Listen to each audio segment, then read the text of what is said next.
విదేశాలలో చదవాలనేది మీ కోరిక, కానీ చాలా సందేహాలు.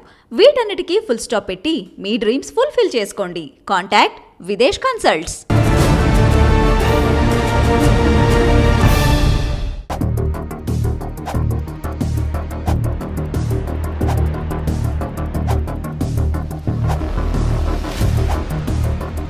Welcome to crime analysis.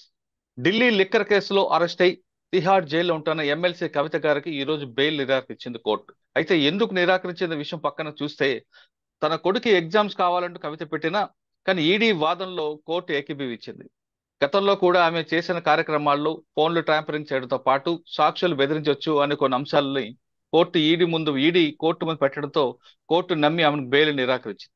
అయితే ఇదే అంశంపై కవితకి అసలు గత సంవత్సరం మార్చిలో కవితకి కేసులో సమన్లు ఇష్యూ చేసినప్పుడు హైకోర్టు అడ్వకేట్ రాజీవ్ రెడ్డి గారు చాలా క్లియర్ గా చెప్పారు. ఆమె సమన్లు అందుకున్న తర్వాత ఆమె చేస్తున్న కార్యక్రమాలు ఒక్కొక్కటి కూడా రేపు అరెస్ట్ అయిన తర్వాత బెయిల్కి ఇవన్నీ ఆటంగా చూపే అవకాశం ఉంటుందంటూ చాలా క్లియర్ గా చెప్పారు. గత మార్చిలో రాజీవ్ రెడ్డి గారి విశ్లేషణ ఏం చెప్పారో ఒకసారి చూద్దాం. సాక్ష్యాలు తారుమారు చేశారంటూ మరి డెఫినెట్ గా నేను చెప్పేది అదే. డెఫినెట్ గా మీకు 24 ప్రిజంప్షన్ ఈడీ పిఎంఎల్ యాక్ట్, ఈ 106, 114 ఆఫ్ ఎవిడెన్స్ యాక్ట్, ఈ నేరాలకే ప్రిజంప్షన్ వచ్చేసి ప్లస్ ఇంకొక ప్రమాదం ఏంటంటే ఇండియన్ పీనల్ కోడ్లో screening the evidence, tampering with evidence అని ఖచ్చితంగా అట్రాక్ట్ అవుతుంది. యాడ్ అవుతుంది ఖచ్చితంగా. సరే, ఈ ఫోన్ విషయం పక్కన పెడితే నేను ఫోన్లు పాడు చేయలేదు అని ప్రూవ్ చేసుకుంటున్నారు ఆవిడ. కానీ హోటల్లో ఉన్నావా లేదా, కలిసామా? ఇప్పుడు నేను ఇంతకుముందు చెప్పాను, తను కరెక్ట్గా ఉండి రెఫ్యుటేషన్ ఇవ్వదలుచుకుంటే ఒట్టి ఫోన్లది కాకుండా స్పెసిఫిక్ అలిగేషన్స్ రిమాండ్ రిపోర్ట్లలో, ఛార్జ్ షీట్లలో వచ్చినాయి. వాటికి కూడా తను కావాలనుకుంటే ఇవ్వచ్చు. తను కనుక అక్కడ ఉండి ఉంటే ఈ ఫోన్లో ఎంత డేటా డిస్ట్రాయ్ చేసినా, అంటే ఆ ఛార్జ్ షీట్లో ఒకళ్ళ స్టేట్మెంట్ ఏంటిదంటే, ఐ థింక్ అమిత్ అరోరా సమీర్ మహేంద్రనో ఫేస్ టైంలో మాట్లాడాం కవిత గారితో అన్నారు. ఆ డేటాని రేజ్ చేయలేదుగా. తన దగ్గర పోయినా సర్వీస్ ప్రొవైడర్ దగ్గర ఉంటుంది, సమీర్ మహేంద్ర దగ్గర ఎక్స్ట్రాక్ట్ అవుతుంది. తర్వాత ఒబరాయ్ మైదాన్లో మీటింగ్ అటెండ్ అయ్యారు అని ఏదో వచ్చింది. ఆ మీటింగ్ అటెండ్ అయినప్పుడు ఆ టవర్ లొకేషను అవి ఉంటాయి. తర్వాత కవిత గారి ఇంట్లోనే 1-2 మీటింగులు జరిగినాయి అని ఉంది, అందరూ ప్రెజెన్స్ ఉన్నారని. సో ఇవన్నీ సార్, హోటల్లోనూ ఇంట్లో మాట్లాడింది కేవలం లిక్కర్ స్కామ్ ఎందుకు అవ్వచ్చు అండి? ఇంకా పార్టీ గురించి మాట్లాడుకోవచ్చు, చాలా విషయాలు ఉంటాయి కదా. అదొకటే మీటింగే, వేరే లేదు. మీరు నేను చెప్పేది అదే, చైన్ ఆఫ్ సర్కమ్స్టెన్సెస్. ఈ చైన్లో ఒక్కొక్క లింక్. రెండోది ప్రిజంప్షన్. తను ఎక్స్ప్లెయిన్ చేయాలి కదా, ఈ మీటింగ్ కాదు ఆ మీటింగ్ అయిందని. పిఎంఎల్ యాక్ట్లో డేంజర్ అదేనండి, ప్రిజంప్షన్ ఉంది. You are presumed guilty till you prove yourself you are innocent. కరెక్టేనండి. ఇప్పుడు హోటల్లోనే కలిసాం, ఎస్ పార్టీ ఇప్పుడు టీఆర్ఎస్ బీఆర్ఎస్కి మారింది. బీఆర్ఎస్కి సంబంధించిన ఢిల్లీలో చాలా మీటింగ్స్ ఉన్నాయి, పార్టీకి సంబంధించిన కార్యక్రమాల కోసం మాట్లాడాలని అవును చెప్తారు. వీళ్ళు చెప్పండి ఉండొచ్చు, లేదు మేము కేవలం లిక్కర్ స్కామ్ గురించి మాట్లాడడం, అది లేక మనకు కోయిన్సైడ్ అవుతుంది అని నేను చెప్పింది. ఓబరాయ్ హోటల్లో మీటింగ్ జరిగినప్పుడు మనీష్ సిసోడే గారి పిఏ ఆ పెన్ డ్రైవ్ తీసుకొని రావడం ఒకటి. రెండోది, ఇప్పుడు ఈవిడ సమీర్ మహేంద్రతో కానీ అమిత్ అరోరా కానీ ఈ మీటింగ్లు జరిగినప్పుడు వాటికంటే కొద్దిగా ముందు excise policy draft document public చేతికి ఉండకూడదు, ఎక్స్పర్ట్ కమిటీకి క్యాబినెట్ కూడా వెళ్ళిన డాక్యుమెంటు ఈ సమీర్ మహేంద్ర ఈ కొంతమంది ఫోన్లలోకి డౌన్లోడ్ అయింది, దాన్ని వారు ఎక్స్ట్రాక్ట్ చేశారు. ఆ టైము ఆ డేటు అది జరిగిన తర్వాతనే మీటింగ్ జరిగింది. అది జరిగిన తర్వాతే ఫోన్ సంభాషణ జరిగింది. ఇప్పుడు మన మీద బాధ్యత ఉందా లేదా ఎక్స్ప్లెనేషన్ ఇచ్చుకోవడానికి? కరెక్టే మీరు చెప్పారు, మీరు ఈడీ టైప్లో మాట్లాడుతున్నారు. కానీ డిఫెన్స్ దీంట్లోకి వస్తే మీరు చెప్తుంది కాన్ఫిడెన్షియల్ రిపోర్టు పెన్ డ్రైవ్లోకి వచ్చింది. స్టార్ హోటల్లో కలిసాం, అక్కడ ఏబిసి అంటే కవిత గారు ఉన్నారు. ఏబి మధ్యన ఉన్న స్కామ్ గురించి ఆవిడ తెలియకపోవచ్చు, ఇంకా వేరే విషయాల్లో మాట్లాడడానికి ఆవిడ మీటింగ్ అంటే మీరు ఇప్పుడు చాలా మంది పోలీసు వారిని ఇంటర్వ్యూ చేసి ఎక్స్పీరియన్స్ మీరు సిఆర్పిసిని ఆపాదించు. ఇప్పటి వరకు రాజీవ్ రెడ్డి గారి విశ్లేషణ చాలా క్లియర్ గా చెప్పారు. కవితకి రేపు అరెస్ట్ అయిన తర్వాత ఇవన్నీ కూడా అంశాలు ఈడీ పరిగణన తీసుకుంటే మాత్రం అమలు బెయిల్కి నిరాకరిస్తారంటూ చాలా క్లియర్ గా చెప్పారు. అంతేకాకుండా రామచంద్ర పిల్లే దాదాపు 20 నుండి 30 సార్లు తన కేసు గురించి చెప్తూనే, తర్వాత కవిత ఎప్పుడైతే సమన్ ఇష్యూ అయిందో వెంటనే కవిత కోర్టుకు వస్తారని తెలిసిన వెంటనే తనకు ఈడీ బలవంతంగా చేశారు, ఈ బలవంతంగా తనతో స్టేట్మెంట్ ఇప్పించారంటూ అతను యూటర్న్ తీసుకోవడం కూడా, దీనిపై కూడా రాజీవ్ రెడ్డి గారు ఒక విశ్లేషణ చేశారు. అందులో ఏమన్నారో అది కూడా ఒకసారి చూద్దాం. రిలవెన్సీ ఉందా లేదా అని మీరు ట్రయల్లో చూడవచ్చు కానీ sir, the only evidence against me is Ramachandran Pillai's statement under section 50 which has been retracted. So retraction ఏం చేస్తుంది, కొద్దిగా టెయింట్ చేస్తుంది. సో బెయిల్కి దానికి వాడుకునే ఛాన్స్ ఉంటుంది. ఇక్కడ ఇంకో ప్రమాదం ఉంది. ఈడీ కనుక వాడుకోగలదు అంటే first of all ED will never make an arrest without మంచి ఎవిడెన్స్ లేదు. Investigating officer has to satisfy himself arrest చేసేటప్పుడు ప్రాపర్ గ్రౌండ్స్ ఉన్నాయా లేదా అని. సెకండ్, అరెస్ట్ మేము ఇష్యూ చేసేటప్పుడు కూడా గ్రౌండ్స్ ఆఫ్ అరెస్ట్ రాస్తారు. దెన్ మేజిస్ట్రేట్ కూడా కన్విన్స్ కావాలి దేర్ ఆర్ సర్టెన్ గ్రౌండ్స్ ఎవిడెన్సే. సరే, మీరు మామూలు పోలీస్ ఇన్వెస్టిగేషన్లో కూడా ఎఫ్ఐఆర్ కట్టగానే అరెస్ట్ చేయరు. అరెస్ట్ చేయాలంటే రిమాండ్ డైరీ అని ఉంటుంది.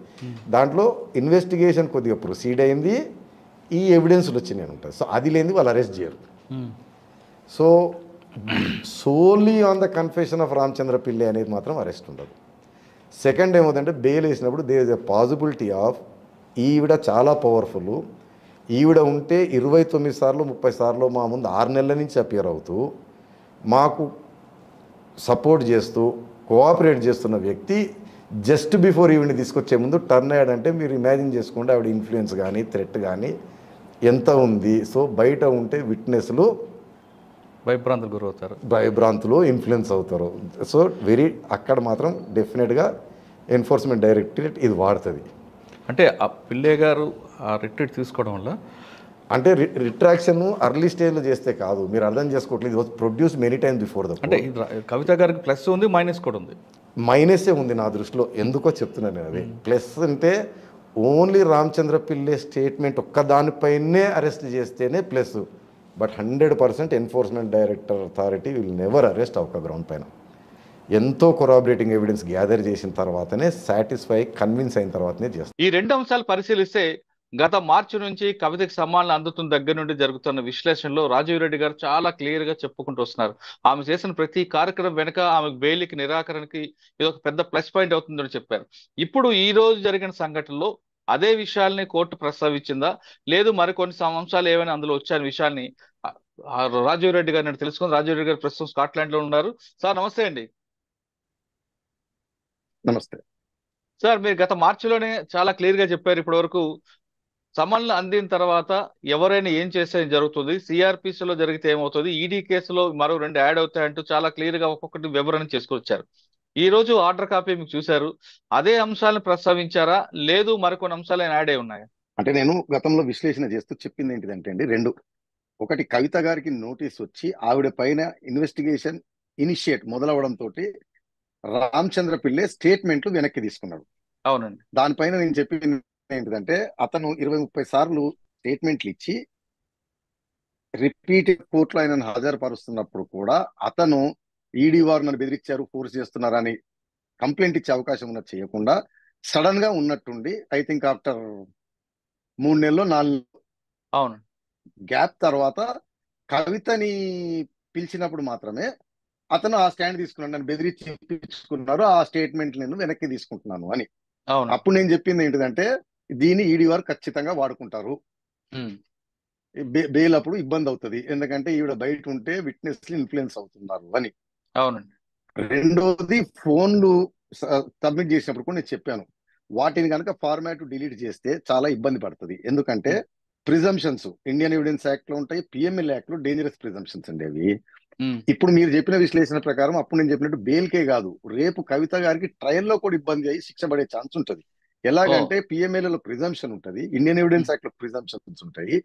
ఇప్పుడు కోర్టు వారు ప్రిజంప్షన్ తీసుకుంటారు, అమ్మ నీ ఇన్వాల్వ్మెంట్ ఇందులో లేకపోతే నువ్వు అప్పుడే ఎందుకు ఫార్మాట్ చేసావు, అవును నోటీసులు రాగానే ఎందుకు ఫార్మాట్ చేసావు కాబట్టి మేము ప్రిజంప్షన్ బిలీవ్ చేస్తాము నువ్వు నేరం చేసినట్టు అనే ప్రమాదం కూడా గోయింగ్ ఫార్వర్డ్ ఉంటది.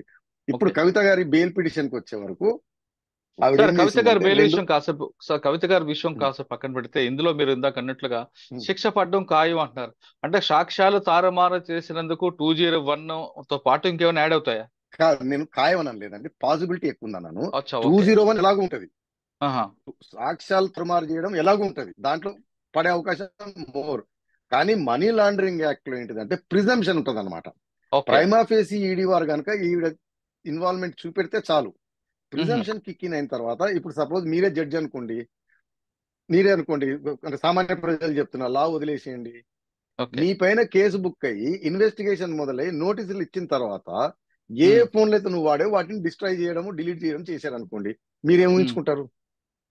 నేరం ఏదో ఉందనుకుంటాం. జరిగింది అని అవును. అనుకుంటారు. అది లాలో కూడా నిక్షిప్తపడింది అనమాట, మనీ లాండరింగ్ యాక్ట్ లో. మ్మ్. ప్రిజంప్షన్, ఇండియన్ ఎవిడెన్స్ యాక్ట్ చెప్పాను, సెక్షన్ 106, 114 అనుకుంటా, స్టాండ్ కరెక్టెడ్. ఓకే. దాంట్లో కూడా ప్రిజంప్షన్స్ వస్తాయి. అన్యాచురల్ గా జరిగినప్పుడు కోర్ట్ షుడ్ ప్రెజ్యూమ్ అని ఉంటది అనమాట.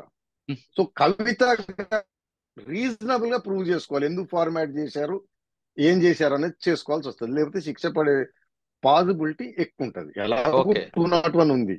ఆ, ఇప్పుడు ఈవిడ బెయిల్ విషయానికి వస్తే ఆవిడ 2 గ్రౌండ్ల మీద చేశారంటే, ఒకటి నేను మహిళని, సుప్రీం కోర్టు జడ్జిమెంట్లు లాలో ఏంటంటే మహిళలకు కాస్త వెసులుబాటు, ఏంటంటే విఆర్ సెక్స్ అనుకోండి, ఇంకా తల్లి మహిళ కాబట్టి కొంచెం వెసులుబాటు ఇస్తారు, లిబరల్ గా ఉండమంటారు బెయిల్ విషయంలో, ఓకే. మహిళలు ఓకే. పిల్లలు ఇలాంటి వారికి. మ్మ్. సో ఆ గ్రౌండ్. రెండోది, మా బాబుకి 10వ తరగతి ఎగ్జామ్స్, నేను అతను ఇమోషనల్ గా అతనికి సపోర్ట్ చేయాలి, ఉండాలి నేను ఎగ్జామ్స్ రాయడానికి. మా భర్త అంటే ఆయన తండ్రి ఉన్నా కానీ ఆయన ఈ కేసులో నా గురించి తిరుగుతా బిజీగా ఉన్నాడు, స్పెండ్ లేకపోతున్నారని ఒక గ్రౌండ్స్ తీసుకున్నారు. ఓకే. దీనిపైన ఈడీ వారు ఏం చెప్పారంటే, మామూలుగా మీకు regular CrPC Indian Penal Code సెక్షన్లకి బెయిల్ కి 3 కండిషన్లు. ఏది, విచారణకు హాజరు కాకుండా తప్పించుకొని పారిపోకూడదు, మ్మ్. ఎవిడెన్స్ ని తారుమారు చేయకూడదు, విట్నెస్ లని ఇన్ఫ్లుయెన్స్ కానీ బెదిరించకూడదు. దాంతో మ్మ్. పాటు పిఎంఎల్ యాక్ట్ లో ఇంకో 2 కండిషన్స్ యాడ్ అవుతాయి అనమాట. ప్రైమా ఫేసి ఉండకూడదు, రిపీట్ చేసేది ఉండకూడదు అని. ఇక్కడ ఓకే. ఈడీ వారు ఏం చేశారంటే, ఇప్పుడు మనం ఈ ట్రిపుల్ టెస్ట్ వద్దామండి. ఏది, ఫ్లైట్ రిస్క్ అంటే పారిపోయే అవకాశం లేదు, ఎవిడెన్స్ ని ట్యాంపర్ చేయకూడదు, చేసే మ్మ్. అవకాశం లేదు, విట్నెస్ లని ఇన్ఫ్లుయెన్స్ థ్రెటన్ చేసే అవకాశం లేదంటే బెయిల్ వస్తుంది. ఇక్కడికి వచ్చేవరకు ఈడీ వారు మనం అనుకున్నట్టు అదే వాదన తీసుకొచ్చారు. కవిత గారికి పైన ఇన్వెస్టిగేషన్ ఇనిషియేట్ కాగానే, నోటీసులు ఇవ్వగానే డిలీట్ చేశారనే రిపోర్ట్ ఫోరెన్సిక్స్ నుంచి వచ్చింది. ఈవిడ సబ్మిట్ చేసిన ఫోన్లు ఫోరెన్సిక్స్ పంపించారు, ఫోరెన్సిక్స్ వాళ్ళు డిలీట్ చేసినది మొత్తం రిపోర్ట్ ఉంది. ఓకే. తర్వాత డిలీట్ ఎప్పుడైంది అని కూడా తెలుస్తుంది. సో ఆఫ్టర్ ఇన్వెస్టిగేషన్ మొదలైన తర్వాత, కవిత గారి పేరు వచ్చిన తర్వాత డిలీట్ చేశారు. కాబట్టి ఈవిడ ఎవిడెన్స్ ని ట్యాంపర్ చేయడం ఆల్రెడీ ఎస్టాబ్లిష్డ్. మ్మ్. రెండోది, మనం గత ఇంటర్వ్యూలో కూడా పదే పదే చెప్పుకున్నాం, రామచంద్ర పిల్లే గారు 20-30 సార్లు ఈడీ వారి ముందు హాజరయ్యి స్టేట్మెంట్లు ఇచ్చి, తర్వాత 20-30 సార్లు కోర్టులో కూడా హాజరయ్యి, అతని పైన ఏదైనా ఈడీ వారు ప్రెజర్ పెట్టినా, కోవర్షన్ చేసినా కంప్లైంట్ చేసుకునే అవకాశం ఆయన కానీ ఆయన లాయర్లు కూడా ఉండంగా కూడా చెయ్యండి. ఉన్న పలంగా ఉన్నట్టుండి కవిత గారి పైన ఇన్వెస్టిగేషన్ ఇనిషియేట్ కాగానే అతను రిట్రాక్ట్ చేసుకున్నాడు. అవును. రిట్రాక్ట్ చేసుకున్నది కూడా పెక్యులర్ గా, ఆయన ఇచ్చిన అన్ని స్టేట్మెంట్లను చేసుకోలేదు, 20 స్టేట్మెంట్. ఒక 2 స్టేట్మెంట్లు కవిత గారి మీద చెప్పింది మాత్రమే రిట్రాక్ట్ చేసుకున్నాడు. మ్మ్. అవును. కాబట్టి ఇది డెఫినెట్ గా బెయిల్ అప్పుడు ఇబ్బంది అవుతుంది అని నేను చెప్పాను నేను. అవును. రెండోది ఏంటిదంటే, ఈడీ మనం గతంలో కూడా చర్చించుకున్నాం, ఈడీ వారు 1-2 దగ్గర చెప్పారు, ఇతను రిట్రాక్ట్ చేసుకోవడం వెనక ఎవరో ఇన్ఫ్లుయెన్స్ చేసే ఇన్ఫర్మేషన్ మా దగ్గర ఉంది అని అంటున్నారు కానీ బయట పెట్టట్లేదు అని. అవును. ఈ రోజు వారు వాదనలలో బయట పెట్టలేదు కానీ ఈ 2 గ్రౌండ్స్ తీసుకున్నారు. అంటే ఈ 3 టెస్ట్లలో ఎవిడెన్స్ ట్యాంపర్ చేయకూడదు, విట్నెస్ ఇన్ఫ్లుయెన్స్ థ్రెటన్ చేయకూడదు. కానీ ఈ రోజు వారు బెయిల్ అపోజ్ చేస్తే కౌంటర్లు వేసింది, ఆర్గ్యుమెంట్లు చెప్పింది ఏంటంటే, ఫోరెన్సిక్ రిపోర్టు దట్ ఈవిడ పెక్యులర్ గా ఇన్వెస్టిగేషన్ స్టార్ట్ అయిన తర్వాత, ఇనిషియేట్ అయిన తర్వాత, సమ్మన్స్ వచ్చిన తర్వాత డిలీట్ చేసింది. మ్మ్. రెండోది, ఈ రామచంద్ర పిల్లై ఎన్నడూ చేయండి after A gap of 118 days. మ్మ్. ఈ 118 డేస్ లో అతనికి కంప్లైంట్ చేయాల్సింది ఎన్నో అవకాశాలు ఉండాలి, ఈడీ వారు బెదిరించారు. సడన్ గా కవిత గారికి సంబంధం రావడం వచ్చినప్పుడే అతను ఈ 2 స్టేట్మెంట్లను మాత్రమే రిట్రాక్ట్ చేసుకున్నాడు. కాబట్టి ఇతను ఇన్ఫ్లుయెన్స్ చేస్తున్నాడు అంటూ మూడోది సీక్రెట్ గా ఫైల్ చూపెట్టాడు మ్మ్. జడ్జి గారికి. దట్ డెఫినెటివ్ ఇన్ఫర్మేషన్, దట్ పేర్లు చెప్పలేదు అనమాట, ఎవరో ఈ కేసులో సంబంధించిన వ్యక్తి మ్మ్. ఈ కేసు సంబంధించిన సాక్ష్యం అప్రోచ్ అయ్యి నా పేరు బయట పెట్టొద్దు అని ప్రయత్నం చేశారు అని. ఎందుకంటే సీక్రెట్ ఇన్ఫర్మేషన్ కాబట్టి జడ్జి గారు కూడా రివీల్ చేయారు. మ్మ్. ఇంకో 2 గ్రౌండ్లు, అదే నేను మహిళని, మా అబ్బాయి ఎగ్జామ్స్ కూడా ఏం చెప్పారంటే వారు, మ్మ్. అబ్బాయి 16 సంవత్సరాలు మెచ్యూర్డ్ ఇనఫ్ ఎగ్జామ్ రాయడానికి. తర్వాత బై టైం ఈ పిటిషన్ ఆర్గ్యుమెంట్ వచ్చేటప్పటికి ఆ 10-12 ఎగ్జామ్లలో 6-9 అయిపోయినాయి, మిగిలిన 3-4 ఉన్నాయి, కాబట్టి పెద్ద అవసరం లేదు. రెండోది, కవిత గారి పెద్ద అబ్బాయి ఇండిపెండెంట్ గా విదేశాలలో చదువుకుంటారు, 19 years. కాబట్టి ఈ పిల్లలు ఉన్నతమైన ఫ్యామిలీ కాబట్టి విదేశాలు చదవడం, తర్వాత వీరు రాజకీయాలు ఉండడంతో వాళ్ళకి కొద్దిగా అలవాటే, తల్లిదండ్రులు లేకుండా వాళ్ళు ఇండిపెండెంట్ గా ఉండే అలవాటు ఉంది అని. తర్వాత మహిళా వల్నరబుల్ వచ్చేటప్పటికి చెప్పాను, ఎవిడెన్స్ ట్యాంపర్ చేయటము, విట్నెస్ ఇన్ఫ్లుయెన్స్ ఆర్ థ్రెటన్ చేయడం తోటే ఎగిరిపోయింది కేసు. అయినప్పటికీ జడ్జి గారు ఏం చెప్పారంటే, మహిళా వల్నరబుల్ అంటే ఈవిడ బ్యాక్గ్రౌండ్ రాస్తూ ఈవిడ గతంలో మెంబర్ ఆఫ్ పార్లమెంటు, ఎమ్మెల్సీ, తర్వాత ఎన్నో ఆర్గనైజేషన్లకి చైర్మన్, ప్రెసిడెంట్, ఎన్నో కార్యక్రమాలు చేశారు. తర్వాత విదేశాలు తిరిగారు, బెల్జియము, కంబోడియా వీటిలో తిరిగారు. కాబట్టి ఈవిడ వీకర్ సంబంధించిన మహిళ కాదు. ఉమ్. బాగా ఏమంటారు, చదువుకున్న చాలా మహిళ. కేపబిలిటీలు. అదే కాకుండా ఎన్నో పవర్ఫుల్ మహిళ. కాబట్టి ఈమె ఉమ్. ఆ వీకర్ సెక్స్ కోవలోకి రాదు అని డిస్మిస్ చేశారు. మీరు ఐ థింక్ పారాగ్రాఫ్ 23, 24, 25 సీక్వెన్స్ లోనేమో ఈడీ ఉమ్. వారు చెప్పిన ఫోన్లు డిలీట్ చేశారు సమ్మన్స్ రాగానే. ప్లస్ రామచంద్ర పిల్లై గురించి మెన్షన్ చేస్తూ ఈయన సడన్ గా కవిత గారిని పిలవడంతో రిట్రాక్షన్. ఉమ్. ఒక పారాగ్రాఫ్ లో అది ఈడీ వారు చూపెట్టిన ఫైల్ దట్ ఎవరో ఒక సాక్షిని అప్రోచ్ అయ్యి ఇన్ఫ్లుయెన్స్ చేయడానికి ప్రయత్నించారని. పారాగ్రాఫ్ 37 లో జడ్జి గారు దానిపైన ఫైండింగ్ ఇచ్చారు. ఇవి చేసింది ఓకే. కాబట్టి బెయిల్ డిస్మిస్. ఓకే సార్, ఇది కాకుండా అరెస్ట్ అయినప్పుడు కేటీఆర్ చేసిన ఆ ఇష్యూ కూడా ఏమైనా పరిగణలో తీసుకుంటారా? లేదండి, అది ఈడీ వారు ఇప్పుడు తేలేదు, అవసరం లేదు వాళ్ళకి. ఎందుకంటే ఆ. ఇంత పెద్ద గ్రౌండ్ ఉన్నాక అది పెద్ద అవసరం లేదు. ఉమ్. బట్ అది కూడా అవకాశం ఉంటది ఎప్పుడైనా. అరెస్ట్ అది కూడా చేసేటప్పుడే వాడే అవకాశం ఉంటుంది. అవకాశం ఉంటది. ఆహా. బట్ నేను అంటే అది చెప్తున్నా ఇప్పుడు, అది సేఫ్ గా పెట్టుకున్నారు పక్కన. అంటే అది పెద్ద గ్రౌండ్ కాదులేండి. ఇప్పుడు అచ్చా. వీటి ముందు ఉహు. టెలిఫోన్లని డిలీట్ చేయటము, రామచంద్ర పిల్లని అప్రోచ్ కావటం, వెదర్ థ్రెట్ అనుకోండి, ఇన్ఫ్లుయెన్స్ అనుకోండి, అవునండి. కాకపోయినా ఒక ఇబ్బంది ఉంది. వీళ్ళు అప్రోచ్ కూడా కాకర్లేదు. వీరు పవర్ఫుల్ కాబట్టి అతను భయపడుతున్నాడు. ఉమ్. వీరు లోపల ఉంటేనే అతను ధైర్యంగా ఉంటాడు ఉమ్. అనే. సార్ ఇప్పుడు ఈ అయితే మనం కేసుతో పాటు గతంలో సిబిఐ చెప్పండి. కూడా కస్టడీ కావాలని సార్ సిబిఐ ఎంక్వైరీ స్టార్ట్ ఇది అయింది. కాదు, ఇది వెరీ ఇంట్రెస్టింగ్ పాయింట్ అండి. ఇది ఎవరు కూడా గమనించట్లేదు. ఓకే. నేనంటే వేరే సబ్జెక్టులు, అంటే లాయర్లు వారు విశ్లేషకులు చూస్తున్నాను, ఉమ్. వారెవరు కూడా పాయింట్ పట్టట్లేదు. మనం చెప్పుకున్నాం, సిబిఐ కావాలంటే కస్టడీలోకి తీసుకోవచ్చు, వారు కూడా రిమాండ్ తీసుకోవచ్చు. అవును. ఓకే. కానీ సిబిఐ వారు రిమాండ్ లో తీసుకోవట్లేదు, కస్టడీలో తీసుకోవట్లేదు. ఉమ్. ఇన్వెస్టిగేషన్, ఇంట్రాగేషన్ కోసం మాత్రమే పర్మిషన్ అడుగుతున్నారు. దీని అర్థం ఏంటిదంటే, పరమార్థం వారు తలుచుకుంటే, మీకు తెలుసు ఓ కేసులో రిమాండ్ ఉండగా రెండో ఏజెన్సీ వచ్చి లేదా ఇంకో అవును. పోలీస్ స్టేషన్ వాళ్ళు వచ్చి రిమాండ్ అడుగుతారు, అవును. తీసుకోవచ్చు. కానీ వాళ్ళు రిమాండ్ తీసుకోవట్లేదండి, కస్టడీలోకి తీసుకోవట్లేదు. ఓన్లీ ఇంట్రాగేషన్, ఎంక్వైరీ కోసం మాత్రమే పర్మిషన్ తీసుకుంటారు. దీని అర్థం ఏంటిదంటే, ఆవిడ రిమాండ్, అరెస్ట్ అఫీషియల్ గా చేయట్లేదు, పెండింగ్ పెడుతున్నారు. ఉహు. ఇన్ ఫ్యూచర్ లో ఇక్కడ ఏదైనా బెయిల్ అవకాశం కనపడ్డప్పుడు అచ్చా, ఇది అప్పుడు రిమాండ్ తీసుకొస్తారు. తీసుకుంటారు అనమాట. ఎందుకంటే ఇప్పుడే రిమాండ్ తీసుకున్నారు అనుకోండి, ఉహు. ఇప్పుడు ఏమవుతుంది, ఆవిడ సిబిఐ ఈడీ రెండిట్లో రిమాండ్ లోకి వెళ్ళిపోయిన ఆవిడ అవుతుంది. రేపు బెయిల్ వచ్చినప్పుడు రెండిట్లో బెయిల్ వస్తుంది. ఓ అచ్చా, ఇప్పుడు సిబిఐ వారు చాలా వాళ్ళు తెలివిగా వెళ్తున్నారు. చాలా తెలివిగా రిమాండ్ లో తీసుకోవట్లేదు, ఉహు. క్వశ్చన్ కి మాత్రం పర్మిషన్ అడుగుతున్నారు. సో అఫీషియల్ గా ఆవిడ రిమాండ్ లోకి రావట్లేదు. అచ్చా, వీళ్ళు సిబిఐ వాళ్ళే డైరెక్ట్ జైలుకి వెళ్ళి క్వశ్చన్ చేసుకొస్తున్నారు అంతే. అది అంటే అంటే సపోజ్ బయట ఉందనుకోండి, మిమ్మల్ని అరెస్ట్ చేయకుండా మిమ్మల్ని క్వశ్చన్ కి పిలవటం, ఆహా. అంత మాత్రమే చేస్తున్నారు. ఎందుకంటే ఈ అరెస్ట్ ఆప్షన్, రిమాండ్ ఆప్షన్ ని నాకు అర్థమైనంత వరకు అజంప్షన్ వారు కావాలని పెండింగ్ పెడుతున్నారు. లేదు ఇప్పుడు సిబిఐ కావాలంటే రిమాండ్ పిటిషన్ వేసేసుకోవచ్చు, ఓకే. వేసేసుకుంటే సిబిఐ రిమాండ్ ఇస్తారు, 24 hours ఇన్వెస్టిగేషన్ తర్వాత రిమాండ్. అండ్ లేకపోతే ఏమంటారు, ఓ 14 రోజులు 10 రోజులు కస్టడీ, దాని తర్వాత మళ్ళీ. కానీ ఆమె అఫీషియల్ గా సిబిఐ రిమాండ్ లో కూడా వెళ్ళిపోయినప్పుడు రేపు బెయిల్ ఉంటే రెండిట్లో బెయిల్ వస్తుంది అనమాట. ఆ అవకాశం లేకుండా టెక్నికల్ గా రిమాండ్ లోకి తీసుకోవట్లేదు, ఓన్లీ విచారణకు మాత్రమే పర్మిషన్ అడిగారు, విచారణ చేసుకుంటే తీసుకుంటలేరు. సో ఇన్వెస్టిగేటింగ్ ఏజెన్సీ డిస్క్రిషన్ ఎప్పుడంటే అప్పుడు తీసుకోవచ్చు రిమాండ్. అవునండి. సో వాళ్ళు అది ఎక్సర్సైజ్ ఇప్పుడు చేయట్లేదు. నా అజంప్షన్ ఏంటిదంటే, వారు కావాలని దాన్ని మెడపైన కత్తి అనుకోండి ఓపెన్ గా పెట్టుకుంటున్నారు. సార్ ఫైనల్ గా చెప్పండి, కవిత గారికి ఎప్పుడు బెయిల్ వచ్చే అవకాశం ఉంది? ఇప్పుడు యాక్చువల్గా ఈ కేసులో నాకు తెలిసి పెద్ద పర్పస్ లేదు ఆయన లోపల పెట్టడం. జరగాల్సింది జరిగిపోయింది. ఇంక ఇది ఎలక్షన్ అయిపోయిన తర్వాత స్లోగా ఇంకా అప్పుడు ఏంటంటే టైం పీరియడ్ రన్నింగ్ అవుతుంటారు. ఆల్రెడీ కస్టడీలో 3 నెలలు ఉన్నారు, ఆల్రెడీ 2 నెలలు ఉన్నారు, అదొక బెయిల్ గ్రౌండ్ అవుతుంది. అంటే దాదాపు మీరు చెప్తున్న లెక్కల ప్రకారం ఒక 6 నెలల వరకు ఆవిడ జైల్లో ఉండే అవకాశం ఉందంటారా? జనరల్ గా రాకూడదు. బట్ ఇప్పుడు ఈడీ వారు ఎలాగ, నేను ఇంకోటి చెప్పాను, మీరు కోఆపరేటింగ్ మొదలు పెట్టారనుకోండి, అప్పుడు అవకాశం బెయిల్ వచ్చేది. అచ్చా. ఎందుకంటే కానీ వారికి కావాల్సిన ఈ పీరియడ్ లో ఆవిడ అప్రూవ్డ్ గా మారితే ఏం అవకాశం ఉందంట, బెనిఫిట్ ఉంటుందా?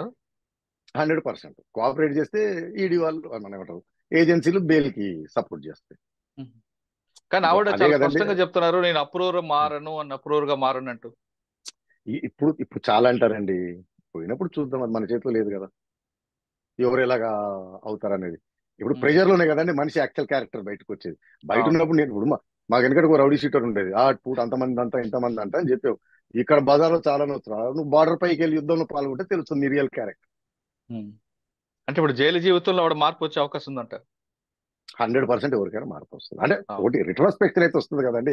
మనం అంత ఉమ్. జీవితం చేసాం, బయట అంత బతికాము, అంత రెప్యుటేషన్ అంతా, అది ఏంటిది మనం చేసాము, ఎందుకు లోపలికి పోయామని ఇంట్రాస్పెక్షన్ ఉంటుంది ప్రతి మనిషిలో. అవును. అవును. హ్యాబిచువల్ అఫెండర్లు అయితేనే ఉండదు, ఉమ్. అలవాటు లేని వాళ్ళకి కంపల్సరీ కదా, మీరు నేనైనా సరే. అవును, కరెక్టే. జైలు జీవితంలో కవితలో మార్పు వస్తుంది అంటున్నారు రాజీవ్ రెడ్డి గారు.